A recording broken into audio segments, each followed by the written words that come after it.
Let's make this ZigZag tether.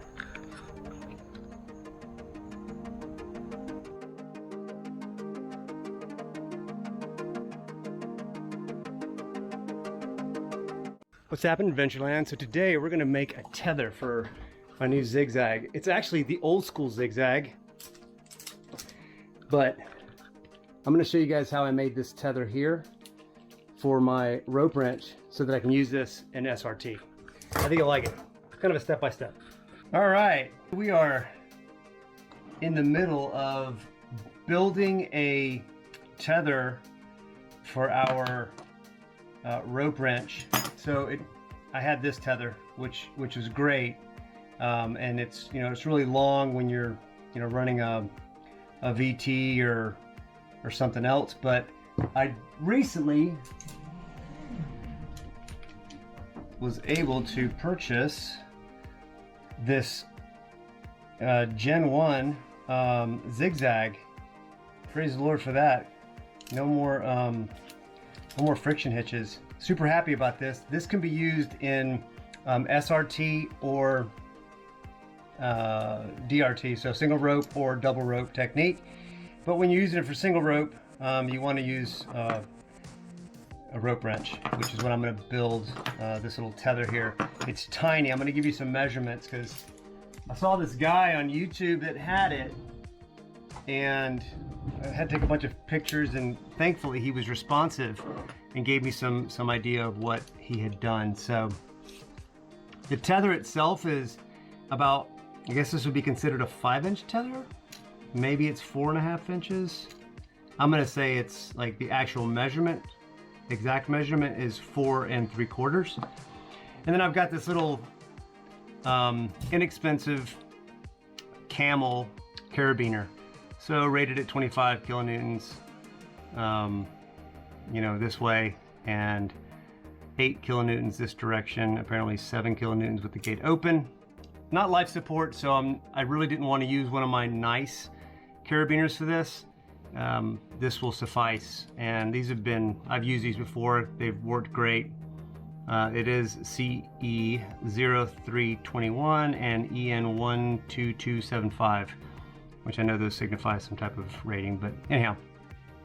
I've got some 1.5 inch, 3:1 marine grade shrink tubing with glue inside, and I went over to Walmart and picked up some leak seal self-fusing silicone tape, which is what the guy on YouTube used. So let's see.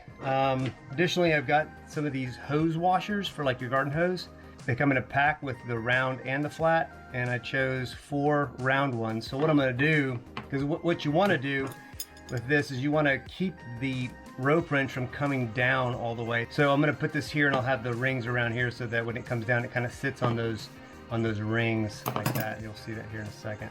All right, let's move this out of the way. Let's not lose our screw. All right, this tells you the direction. Apparently I don't know how to read.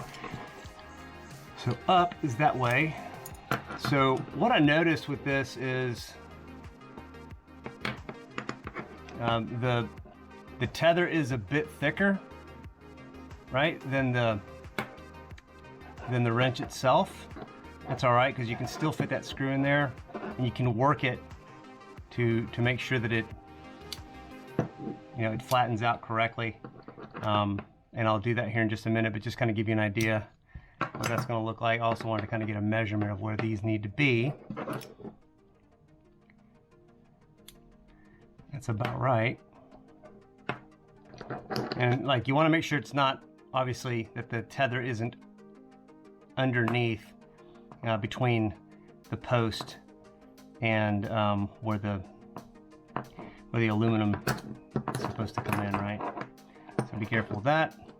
So the first thing I'll do is cut me some shrink tubing. You want to cut shrink tubing, a little bit longer, not by much. I'm going to do 1/4 inch longer than what you want it to shrink to, and this will give the tether some rigidity. I mean, it's pretty rigid anyway. It'll also protect it. So let's do this. We'll take these off. I think maybe not. So right, you see what I'm doing, right? I just want to be sure that I don't shrink it so much that then I can't get to the actual tubing itself. In other words, I want to make sure that this shrinks enough to where I still have access to this piece. Cut just a smidge off. I hate wasting this stuff, but it is what it is. I do want to cover these with shrink tubing because I really want them to be protected. Let's see something here. So I do have this plastic O-ring or spacer from my DIY rope wrench that I made. And this worked. If you've seen the video, or if you haven't, this really did work well. And I stitched this whole thing. And I don't want to break it. I really don't want to cut this. All right, let's keep trying this then. Something like that though might work better. You'd obviously have to really smash this. I don't even know if it would fit through the hole. Because if you look, the holes, oops, it might force it, but it would have trouble down here for sure. I might have to drill it out. See, the other tether comes with this little rubber grommet that I don't have. I may have to take this off.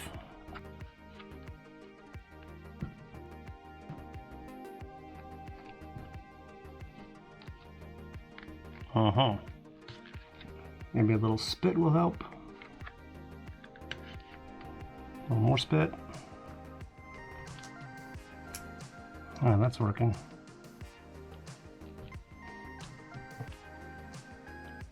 Just gotta be absolutely sure that we can get this piece out. All right, let's get the heat gun. All right, when you're using this heat gun on this shrink wrap, you want to be careful. You don't want to, heat up the tether to where you melt it. So you want to use it on low and give it some time to do its thing, right? To shrink slowly, not fast. Definitely want these to be in the right spot. So it's kind of like at an angle. You can see that they're kind of at an angle. That might work okay. All right, what we're going to try to do is shrink this piece first. This stuff does have a tendency to split if you heat it too fast, so be careful. There we go. Cool.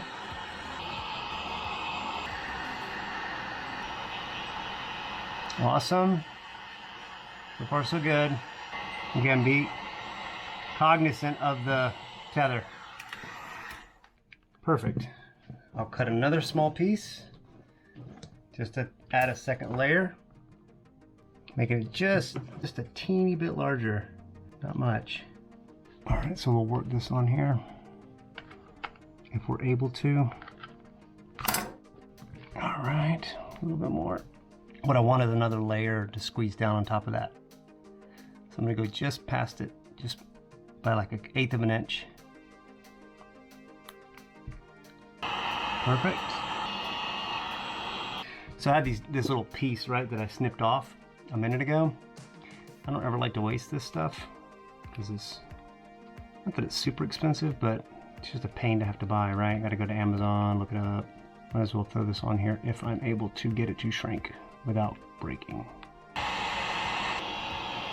A little bit more, which I should have done originally. Then you can kind of push down on it. It's looking pretty stellar. That piece still works. All right. Now you want to be careful, right? My O-rings are sticking up this side and down on this side. And this is the up position. So like I was saying, like you see it wants to cup over around the end, right? Boy, I had this on here earlier. Let's see let's measure how long of the tether is sticking out. About 3/4. I bet if I had another 1/4 inch, I'd be spot on. Boy, it doesn't seem like I moved it any. I put it in the vise, put the screwdriver in the vise, and then I pulled. It doesn't seem to have moved very much. So that's a good note for you guys, is to leave at least 1 inch. Ooh, almost did it wrong. I am so darn close. I can almost see the victory. Ooh, that's super close. Okay. I know you can't see it. I do have some webbing in there, but I am gonna go ahead and kind of put this on here. Then what I'll do is I'll tighten it some, work the webbing a little bit.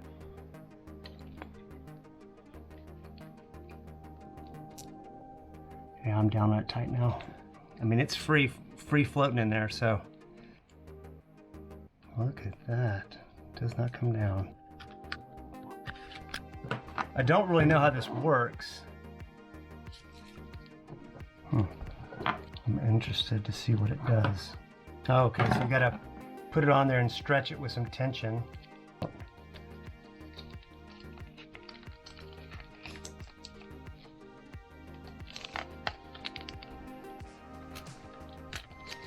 Oh, that's cool. I don't know how well it'll do, you know, in a tree, but it's definitely got a cool feel to it. That's interesting. And then press firmly. I mean, if I really wanted to make it unreal, I could probably put some, what if I wrap this shrink tube? That's not a bad idea. Wrap a piece of shrink tube like that, let it shrink down on itself all the way, and then cut a small hole and jam the D-ring through it. It would totally protect it, and it would never come loose. Of course, now that I say that, I wonder why I didn't do that to begin with. I'm gonna try it. I may regret this, but that's what the channel's for, ladies and gentlemen. Regrets, mistakes, so that you don't make them. Gosh, I hope I don't regret this.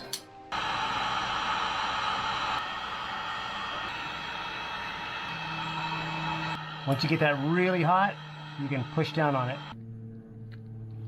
Ooh, that's hot. Use a pointy screwdriver. All right, let me get my razor blade, as it were. And the normal stuff doesn't work. Your teeth, for some reason, always seem to do the trick. Let's cut that off. Oh yeah, it's working great. Well, give me a second. If I can get it out the other side. Dude, perfect. So, clearance on the gate's good. You don't want to reheat this. I'll just tell you, if I start to try to reheat this, it'll probably, just a little bit. Man, regretting this. Careful.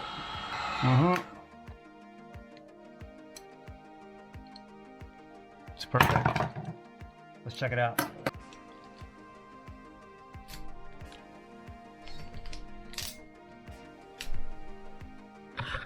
I mean, it didn't get any better than that.